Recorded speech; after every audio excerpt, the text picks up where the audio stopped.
think, over the conversation, a way to think about these issues, some of the opportunities and challenges, as well as the potential disruptions. For this strategic perspective for the seminar today, we're just delighted to have Kurt Campbell. He's the founder and CEO of the Asia Group, as well as a founder and co-chair of this block. He served, of course, as Assistant Secretary for East Asian and Pacific Affairs in the Obama administration from 2009 to 2013. And in that capacity was really one of the key architects for the so-called pivot to Asia. He's played a central role in the U.S.-China relationship, but also in our alliances in the region as well, and in fostering a dialogue with Europe on these issues of Asia. So I'm going to turn to Kurt to kick it off and help us begin to navigate how the United States and Europe can work together to manage the seemingly inexorable rise of Asia over the coming decades. So with that, please, we're in your hands, and we'll pick it up as a conversation with all of you after his opening remarks. Thank you, Damon, and it's great to see so many friends around the table. I want to thank Barry in particular, the Admiral, and hopefully I'll just begin a conversation today that we can then follow up on subsequently. Let me just say that I think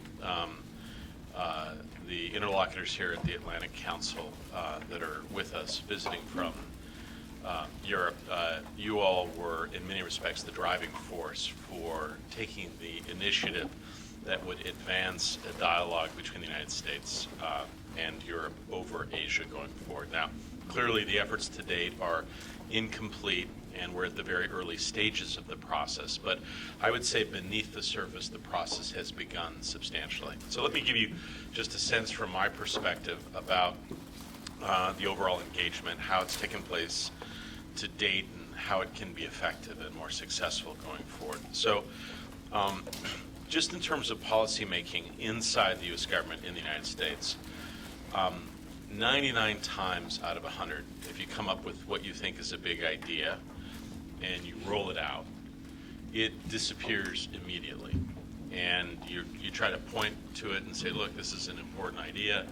And people are saying, well, what are you talking about? I don't even know what you're referring to. And then you're frustrated and you think, God, I wish I'd done that differently. On the very rare occasions, and I mean, it's only happened to me once or twice in my entire life, where you roll something out and then it takes on a life much bigger than anticipated.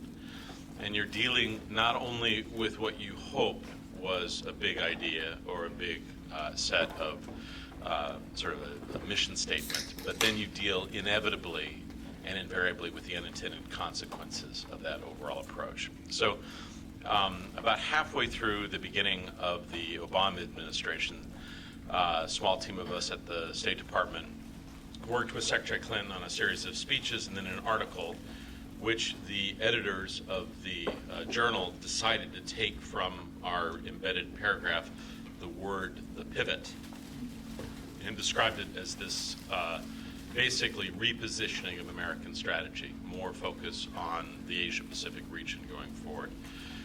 The initial reaction inside our own government was fascinating, right? So there was a group of people that were deeply committed to the word, and this becomes almost a semantic argument, but you know where you sit by what language you choose. And so there was a group of people that said, how dare you use the word pivot?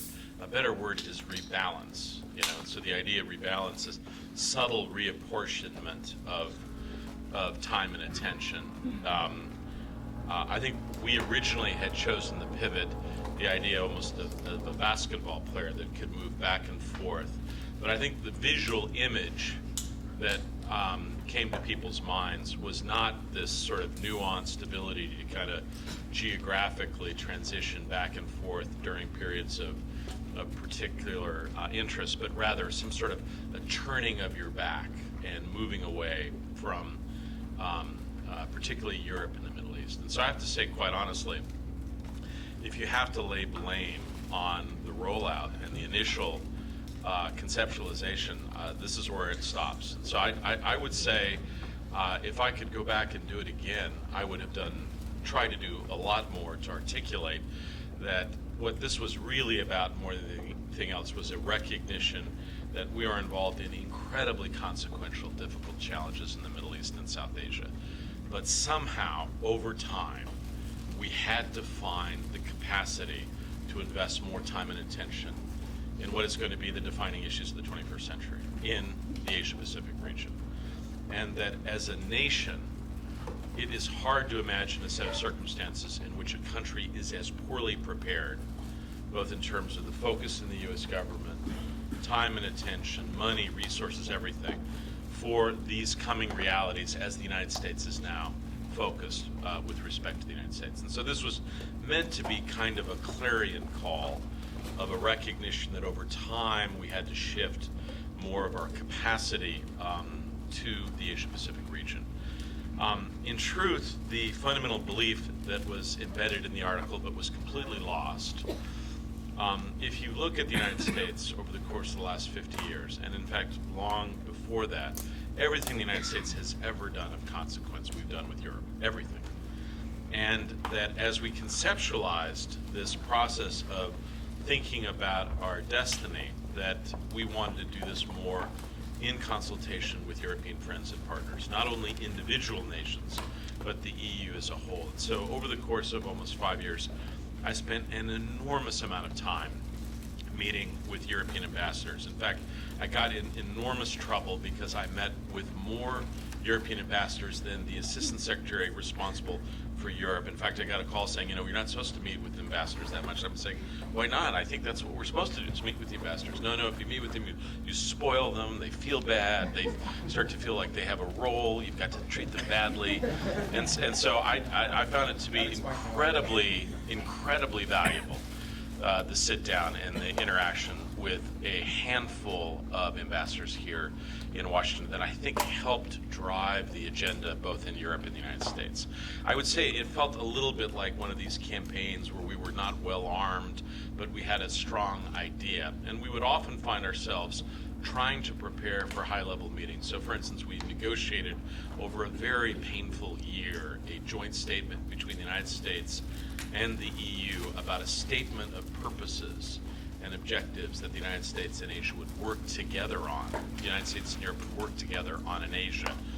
Aid coordination, macroeconomic discussions, questions around the rise of China, India's role. We had a very elaborate, which was difficult to negotiate, to be quite honest. A lot of suspicions and uncertainties, but in the final analysis, we got it done. I was at the meeting between Lady Ashton and Secretary Clinton, and I have to say it was exciting, but this was a classic metaphor for a larger relationship. During this hour and 20 long minute meeting, 98% of it was on developments in Afghanistan, in Iraq, the recent negotiations around Iran, questions associated with climate change, problems in the transatlantic relationship more generally, and then at the very end, a few sort of throwaway views on how the United States and Europe should work together in Asia. So it was the classic, immediate forcing out the longer term and important. Nevertheless, I believe the process is now underway for a much more comprehensive dialogue and discussion between the United States and Europe on Asia. And I think that the reservoir of interest is extremely large, and the areas of reinforcing competence are also important. Now, one of the things that I find striking in the discussion is many times Europeans downplay their role and their experience and what they bring to the table in Asia. And I'll just lay out very quickly. As a combined group, the countries that provide the most wherewithal in terms of aid and assistance in Asia is not the United States, it is not Australia, it is not China, it is the EU as a collective. And I would say in terms of the implementation of that assistance and the coordination of it is very sophisticated. So they've brought enormous lessons learned often the hard way in places like Africa, and they've applied those lessons, I think, very effectively, particularly in the lower Mekong region, and also with respect to the application of very hard decisions with respect to the Pacific.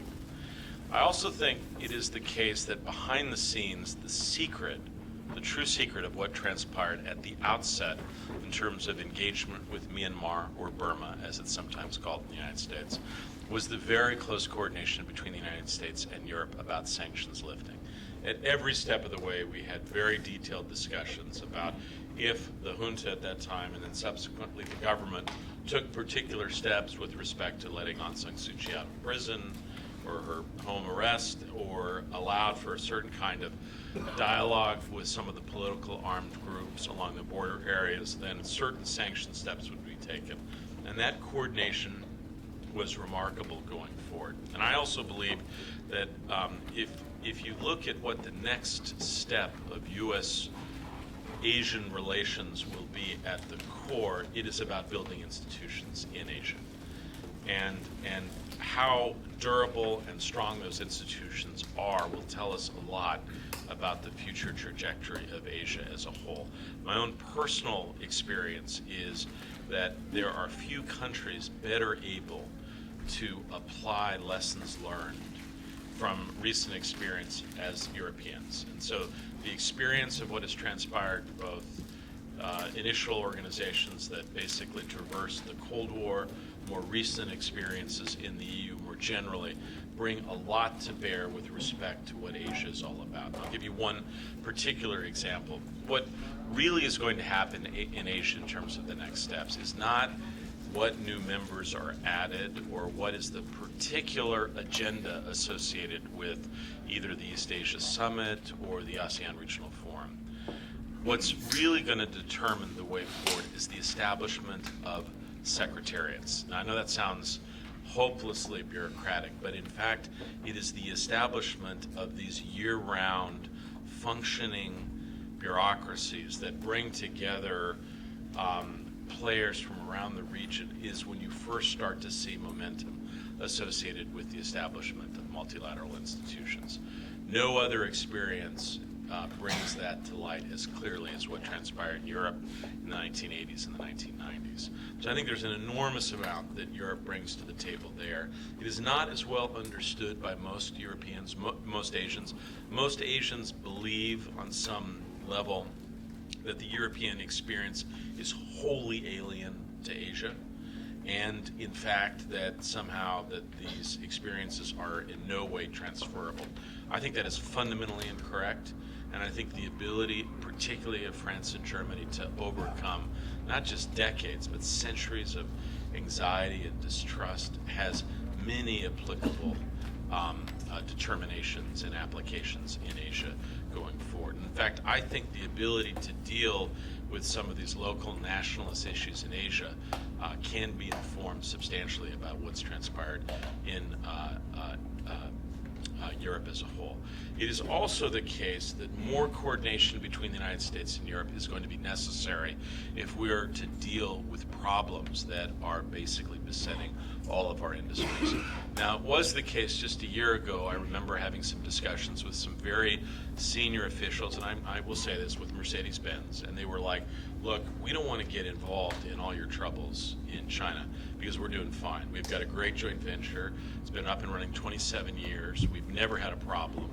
We want your technology firms and others to have problems. We want to basically sit on the sidelines. And it's also the case sometimes we find in terms of macroeconomic policy, either in the G20 or the G8, sometimes Europeans are like, look, we don't want to get in a big fight about currency because we're so hopeful that Germany ultimately will bring money to the table with respect to bailing out European economies.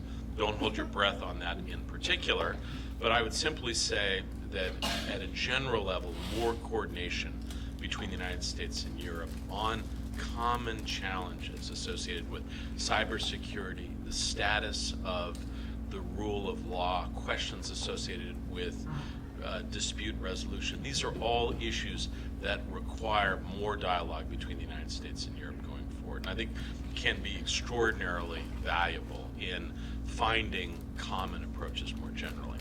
Ultimately, and Damon basically indicated this at the outset, I think our biggest challenge going forward with respect to the United States and Europe. So I think we are at a point, I don't know what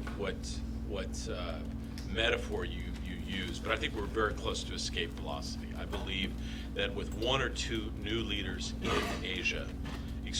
Europe, we will be able to turn the corner towards a much more substantial set of dialogues associated with the way forward. Now, I will say that so I think there are two issues at play that we'll have to discuss going forward, Damon, and these are challenging matters more generally.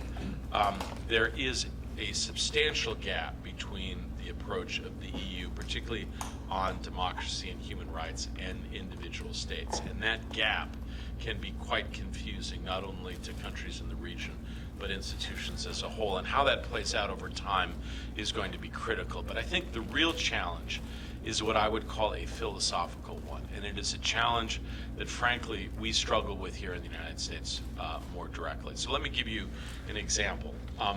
The people that make Asia policy in the United States, it is a very small group of people over the course of the last 40 or 50 years. They are generally almost like a priesthood.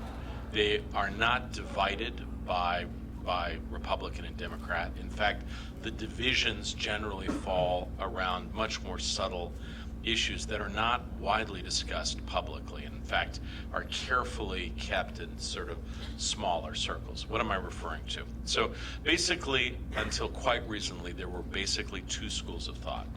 There are some smaller schools of thought, but basically two schools of thought in the United States. The first school, very prominent in White Houses and among senior foreign policy elite. And that essential concept was that Asia can best be managed if U.S.-China relations are solid, and that you should spend your time like a pinwheel focusing on China, and that basically other matters will take care of themselves and that are kind of beneath diplomacy, high-level diplomacy, and where you really want to focus your time is on U.S.-China relations. This view now is completely prevalent in Europe, particularly in senior walks. I'll tell you what I think, what are the challenges associated with that perspective. I think it makes much more sense to embed China in a larger regional discussion, and I'll explain why in a moment. But that view still is quite prevalent and has basically dominated the strategic thinking in the United States for a long period of time. There is a second school that has essentially coexisted with the first, but trust me, you know who the players are on both sides. And the second school is much more affiliated with the Pentagon and occasionally with the State Department. But it is clearly the view that the best way to manage the challenges of Asia, tensions on the Korean Peninsula, potential difficulties between China and Taiwan, larger problems that could arise, have at its core an effective alliance management structure. And so you spend your time making sure that the U.S.-Japan relationship, the U.S.-Korea relationship, the U.S.-Australian relationship, and perhaps to a lesser extent the relationships between Thailand, Philippines, and some quasi-allies like Taiwan and Singapore are managed effectively, right? And that at that core is a recognition that you're better able to deal with the rising China, problems on the Korean Peninsula. The problem with this group is that it's not nearly as senior and distinguished and not as close to power as the former. And it's also the case that the stuff that you deal with in this second group are things like status of forces agreements, where the palm trees are located near the airport, how wide are the gears that are going down the road, and whether you're responsible for road repair. The Admiral knows, he's got a smile on his face because he understands all the things that are involved in true alliance management. Alliance management may sound sexy, but it's in the details, right? Whereas U.S.-China relations never gets in the details. It's always up in the ephemeral clouds, right? Now, I would say those two groups essentially made policy in the United States and essentially coexisted now for almost 40 years. Now, I would say what I think Secretary Clinton tried to do, and others around her, is articulate that neither of those approaches are any longer sufficient, and that we need a comprehensive new framework to be more effective in Asia as a whole. First, a recognition that alliances are still relevant. And despite questions about whether they're viable or necessary, our view would be absolutely the question is yes, they are, and they take the time and attention that they deserve, and they should be orchestrated in such a way as to maximize American staying power and commitment. Number two, a strong recognition that a U.S.-China relationship has to be sustained, has to be worked on, but a clear recognition that we're entering a new phase. I often will go to meetings with the architects of the original U.S.-China relationship. This fall is the 40th anniversary. Ambassador Gelbart knows many of these people. These are very, very distinguished Americans. Usually when you're in meetings with them, they can't help it. They look down at you. They think, we did a lot better job than you guys are doing now. And the truth is that the opportunities and challenge presented by the policy choices 40 years ago, as you're trying to lure China out of a self-imposed, impoverished destiny, right? Those choices and policy tools are extremely different than the policy tools that you use today when you're trying to manage the choices, challenges, and opportunities of the fastest growing country in the history of the planet, much more decisive than the arrival on the scene of the United States at the beginning of the last century. And I will also say it has been very much aided and abetted by several aspects of American policy. One, the peace and stability that the United States has prepared and supported for 50 years. No country has been more supportive of China than the United States. And more inadvertently over the last 20 years, their process of the rise in China's immediate neighborhood has been supported by American preoccupation elsewhere in a way that I don't think we as Americans fully understand or appreciate. So understanding that both 1 and 2 are not trade-offs, they are component pieces that are necessary.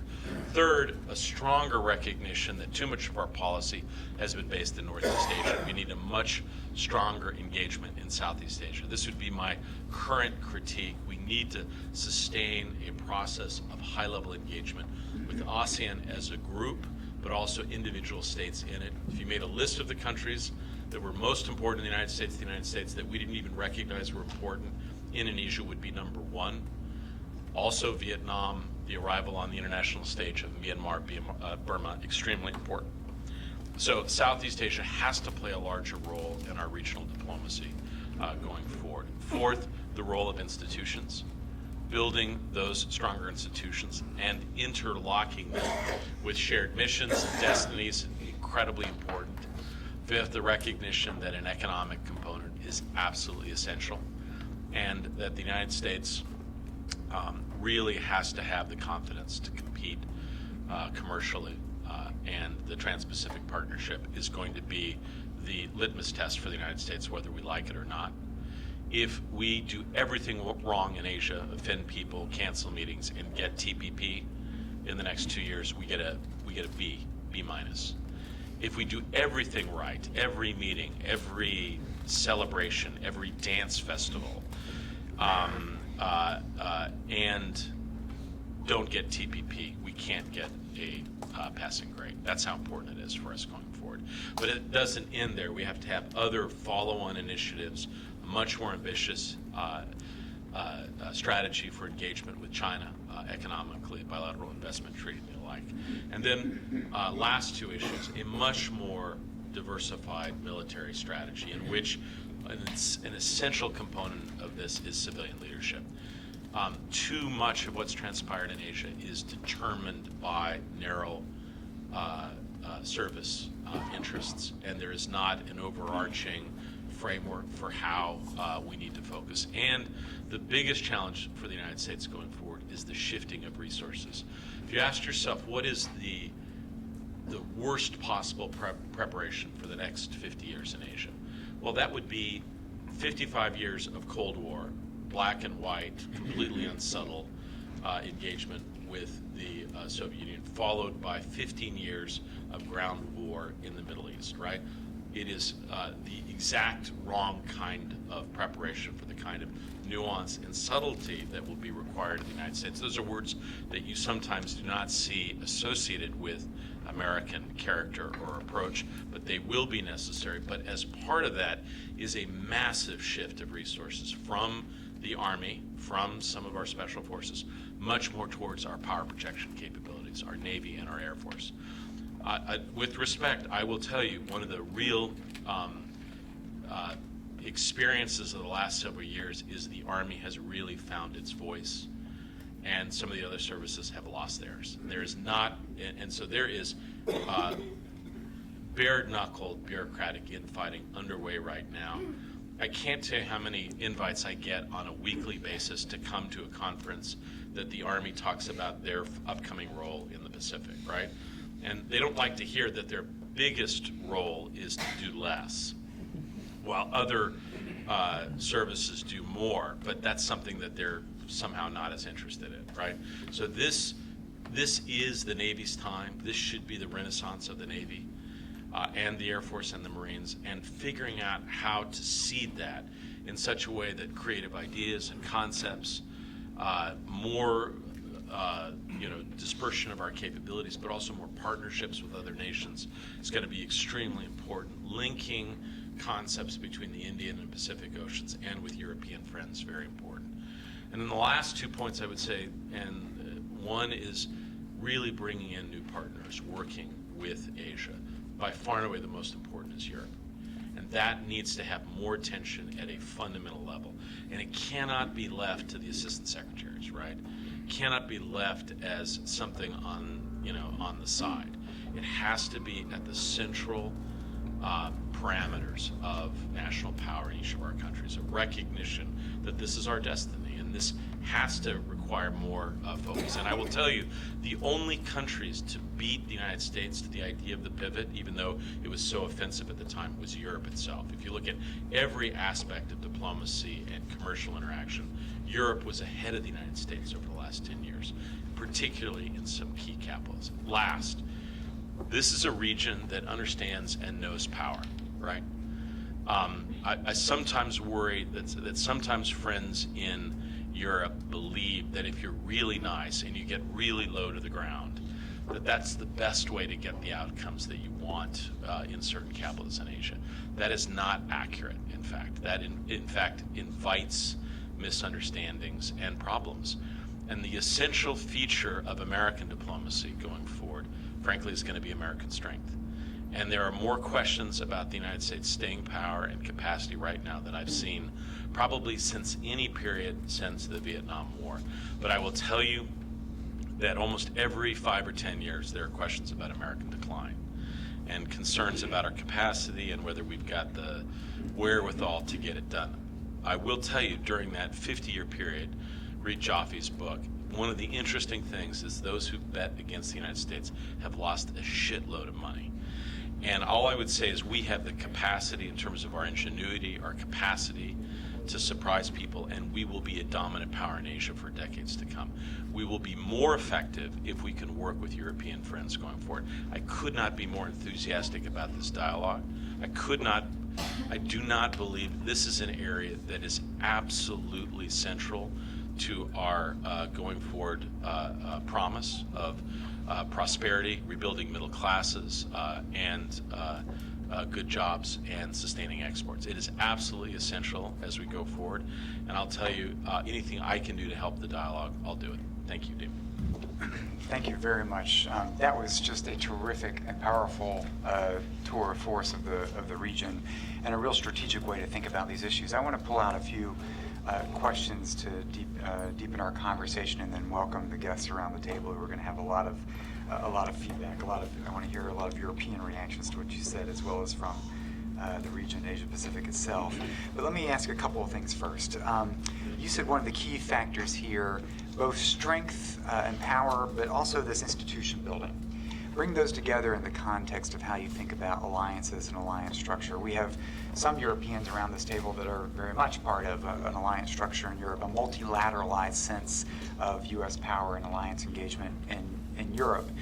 And as you think about the growth of institution building, obviously a range of institutions you're referring to, but our alliance structure in East Asia is dominated by bilateral arrangements. So we're thinking a decade out, a decade forward. How do you see the U.S. alliance structure evolving in the region, formally or informally, in terms of the nexus and connections, not only between America's Asian allies, but among America's Asian and other allies globally? Yeah. NATO's global partners are America's allies in Asia as well. Yeah, Damon, it's a great question. And I think this is probably, I think there are going to be other people around the room that have more to bring about to this than I do, frankly. I find that it is either a lack of imagination or knowledge on my part, but I am wary of the idea of trying to bring certain NATO-like functions into Asia. I think that will be badly misunderstood by certain countries in Asia, and I don't think it will even be welcomed by a number of our key allies. And so I think it's a mistake. I think it has a lot to do with mission overstretch, and I think it risks diluting essential purposes not only of our bilateral relationships in Asia, but perhaps more importantly, the ultimate role of NATO. So when I think about institution building in Asia right now, and again, this could be my own limits of my own imagination, I see it primarily in terms of political engagement and economic. And also, I do believe an area that we have not discussed is questions associated with disaster relief, humanitarian support, and also the necessary issues associated with climate change. And if you took Yeah. out NATO from this conversation, back to the issue of increasing linkages I'm among gonna talk about America's that. Asian allies. So if you'd asked me this question 2 years ago, I would be very bullish, because the steps that we have essentially taken, and the Admiral was a key player in a lot of this, is so we have these two incredibly strong bilateral relationships, one with Japan, one with Korea. And if you think about what that looks like in practice, it looks a little bit like I think this is called an isosceles triangle, is that right? It's two long leg, and then a shorter leg, the one between Korea and Japan. So what we had tried to do over time with instability planning, with a variety of scenario issues and general coordination, disaster relief, is, if you will, trilateralizing certain aspects of these two bilateral relationships. So 3 years ago, in fact, if I had to look at my most intense negotiations when I was in government, it wasn't with the generals in Myanmar. It wasn't with the Chinese over a blind dissident. It was with the Koreans and the Japanese about whether it was possible to come up with a collective security statement in which an attack on one would be seen as an attack on all three, right?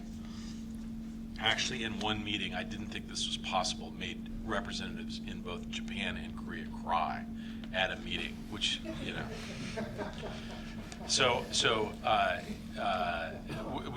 think, and that's not in happiness, that's like deep frustration, deep sense of like how difficult this is. What we've seen, jump forward 2 years later, so imagine a situation where there's just been this big announcement that there's going to be a return to dialogue, which we all support, between South and North Korea. Great to see what's possible. There's more high-level dialogue now between North and South Korea than there is between South Korea and Japan, right? That is a terrible, terrible condemnation of what's going on between those two nations, and there's a lot of reasons for it. And you start to get into details about who did what and whose interpretation of history. I will tell you that the general perceived wisdom of most of the Asia sort of followers is to leave this alone and let people work this out themselves. I could not disagree more. I think that is completely wrong, and that the idea was that this would sort itself out. We are now in a situation where the relationship is terrible and trending worse. We, as a close friend to both nations, owe it to them and to us to make clear enough, and that we need to work to try to resolve some of our difficulties and build stronger ties again between Seoul and Tokyo, and also subsequently between Tokyo and Beijing, right? As difficult as that is, and I think we can do it and walk that line between quote, quote, taking sides. It is ultimately the case, though, right now, these alliances are primarily bilateral, and at the key to the initial trilateral dynamic would be the Korea one, which has not happened. There is a little bit more between the United States, Japan, and Australia, but those are very distant, difficult to coordinate too much. We have some stuff that takes place in Hawaii in terms of ship engagements and the like, but ultimately the process of this kind of military engagement in Asia is likely to take place around functional issues like disaster relief, like dealing with challenges that basically piracy and the like, which afflict all the countries of the Asia-Pacific region. So let me pick up the Beijing element where I think that you've said that, or written that we're entering a new phase perhaps in the way of China's approach. If you take, for example, the South China Sea, where in the past accidental issues would develop into things that needed to be politically managed, that now perhaps they're carefully choreographed rather than haphazard incidents. Part of this a reflection of China's new leadership, President Xi Jinping. Talk to us, if we're looking over the next arc of the next decade, how you see China's ambition and its approach, strategy in the region changing. Look, you could have a whole nother session on Xi Jinping and his leadership style. It's clear he's the strongest leader we've seen at this early stage of his tenure, probably in China's history. He is primarily focused, despite all the anxiety about issues associated with territorial matters, he's primarily focused on the internal dynamics inside China. The massive attempt to basically move away from state-led growth and export-led growth to a consumer, domestically driven process. That will be, if he's successful, he will be the first Asian country to make that transition. But it is escaping the lure of sort of state capitalism it's a seductive siren's call. It's going to be difficult for China to do it. And right now, as we head into the plenum, there's a major debate between those people that are arguing for, look, let's keep with reform, even if it means lower growth and some systemic disruptions. And another group saying, we can't do it. We got to get right back to the business of prodding the economy. We need another stimulus, right? And if I had to guess, China in its way will try to do both, at least for a period of time, which will essentially be in favor of the stimulus, right? And that basically holds off real issues associated with structural reform. My guess is that there is we saw it a lot over the last 4 or 5 years. There is a group that is arising in the Chinese establishment, Navy, Air Force, some party organs, some think tanks, and they're basically, arguing, Damon, that it is China's time, and they have to basically be clear about what their expectations are with respect to issues that are playing out very close to China's borders. And they believe they have a very good model in this, and it's called the United States during the time of the Monroe Doctrine. Now, we can go through the historical differences and the challenges there, but there is a fundamental, kind of that was then and this is now, right? Which is very unsatisfactory to Chinese friends. The real problem has been that on many of these issues, there are no easy answers and there's no real diplomatic solutions other than to export the problem into the future, right? To export the problem into the future for a new, hopefully wiser generation of people to deal with in the future.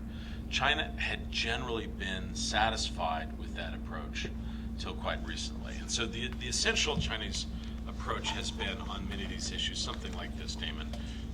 We support the status quo. We support the status quo. We support the status quo. But this time, it's a little bit more this, right? And the status quo better acknowledge that we own these places, right? And what I was struck by more than anything else is the issues of maritime legality. I've never seen more white knuckles among diplomatic interlocutors across Asia. And these are issues that are not simply Chinese issues. You can go to any capital and find completely contradictory approaches about when is it owned outright by us? When should we go to an international arbiter? So China is not unique in this.